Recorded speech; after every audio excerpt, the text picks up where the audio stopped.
حضرت ابو الحسن رحمۃ تعالی علیہ حضرت معاذ ابن جبل رضی اللہ تعالیٰ عنہ کے پاس بیٹھا کرتے تھے۔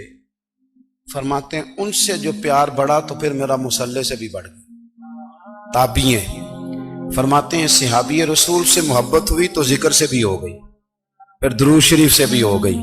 محبت ان سے بڑھی تو پھر اللہ نے مسجد کا پیار بھی بڑھا دیا۔ آپ فرماتے ہیں کہ میری ہر وقت طبیعت چاہتی تھی کہ بس اللہ اللہ کروں، بس اللہ اللہ کروں، بس نہ میں ذرا تھوڑی جان چھڑاؤں لوگوں سے، کو 10 منٹ ملے تو میں کو 4 نفل پڑھ لوں، میں تھوڑا سا نہ بچوں لوگوں سے، اور مجھے تسبیح ملے تو میں نہ کو 400-500 دفعہ استغفار پڑھوں، سبحان اللہ، الحمدللہ، اللہ اکبر، لا حول ولا قوت الا باللہ، میں نہ تسبیحات پڑھوں۔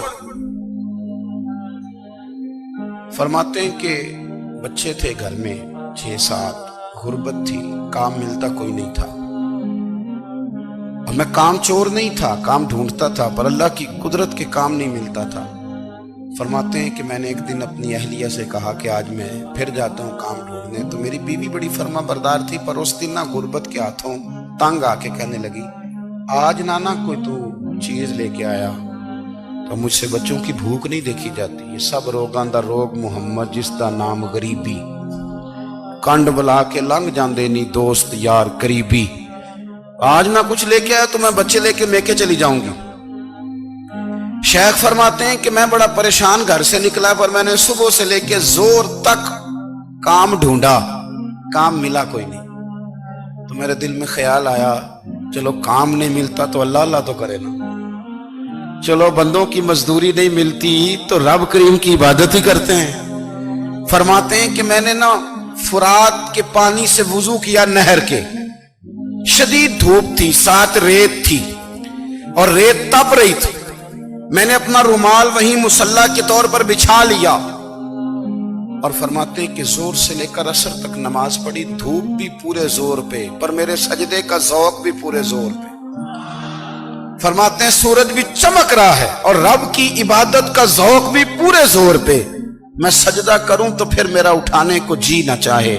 میرے استاد لکھا کرتے تھے، یہ ان کا شعر ہے، وہ کہا کرتے تھے مجھے سوز دے، مجھے ساز دے، اور مجھے نیم شب کا نیاز دے، دم سجدہ خود کو میں توڑ دوں، مجھے ایسا ذوق نماز دے، اور میں تیری بہار کا پھول ہوں، میں کھلا بھی ہوں تو تیرے لیے، مجھے میری شاخ سے توڑ لے، مجھے اپنی زلف کا ناز دے۔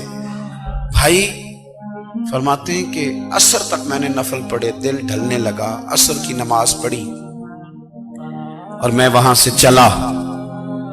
اب میں جب نکلنے لگا تو دل میں خیال آیا کہ چھوٹی چھوٹی دیواریں ہیں گھر کی، بغیر کچھ لیے جاؤں گا تو بیوی دور سے دیکھے گی تو شور کرے گی کہ پھر خالی ہاتھ آ گیا ہے۔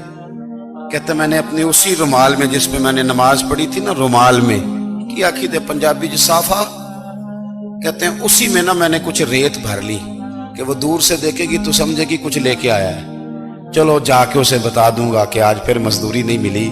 کہتے ہیں وہ ریت لے کر جب میں گھر میں گیا تو پہلے بیوی دروازے پہ کھڑی ہوتی تھی، پوچھتی تھی خالی ہاتھ آ گئے ہو؟ آج میں نے دیکھا تو ہے ہی کوئی نہیں۔ فرماتے ہیں میں اندر داخل ہوا، سلام لیے، کونے میں نے وہ رومال رکھ دیا اور میں نے آواز دی کہ بھلی مانس کہاں ہو؟ تو وہ کہنے لگی آپ منہ ہاتھ دھو لیں، میں روٹی لے کے آئی۔ میں نے کہا روٹی کہاں سے آ گئی؟ یہاں تو کئی دنوں کے فاقے، تو کئی دنوں کی غربت ہے، یہاں تو اس گھر میں تو فقیری ہے۔ فرماتے ہیں کہ وہ روٹی لے کے آئی اور اس وقت کی جو موجودہ نعمتیں تھیں، سمجھ لیں سلاد، اچار، ہر چیز ساتھ لائی۔ میں نے کہا کہ بچے کہاں گئے؟ کہنے لگی وہ کھانا کھا کے کھیلنے گئے، آپ کھانا کھا لیں آ جاتے۔ کھانا اس نے چن دیا۔ میں نے حیرت انگیز لہجے میں ساری نعمتیں اپنے دسترخوان پہ دیکھ کر کے بیوی سے پوچھا یہ کہاں سے آیا کھانا؟ بچوں کو تو نے کہاں سے کھانا کھلایا؟ یہ سارا کچھ کیسا ہے؟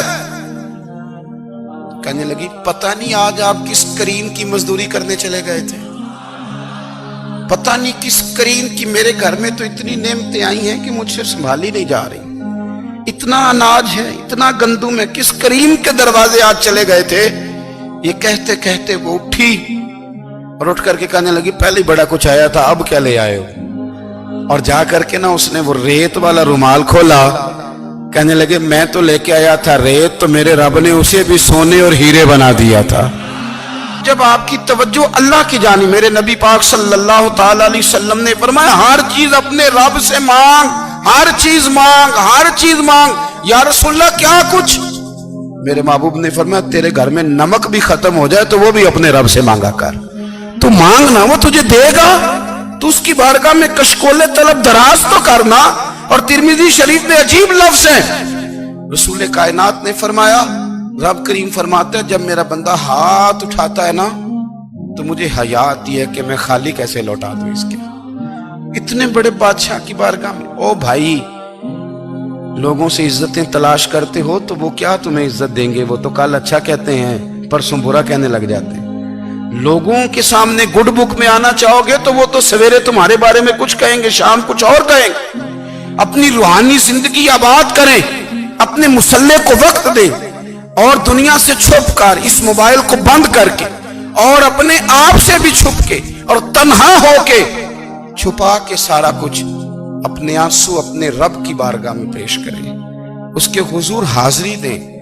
سنو نا ترمذی کی حدیث اور اسے یاد رکھنا، نبی پاک علیہ السلام نے فرمایا اپنے دکھ لوگوں کے سامنے نہ بیان کرنا، سیٹھوں نوابوں کو نہ بتاتے پھرنا، دنیا داروں کے سامنے جا کے نہ رونا کہ میں تکلیف میں ہوں۔ پر میں اگر دنیا داروں کو دکھ بتاؤ گے رب تمہیں کبھی غنی نہیں کرے گا، اور لوگ ہیں کہ الٹا مذاق اڑائیں گے۔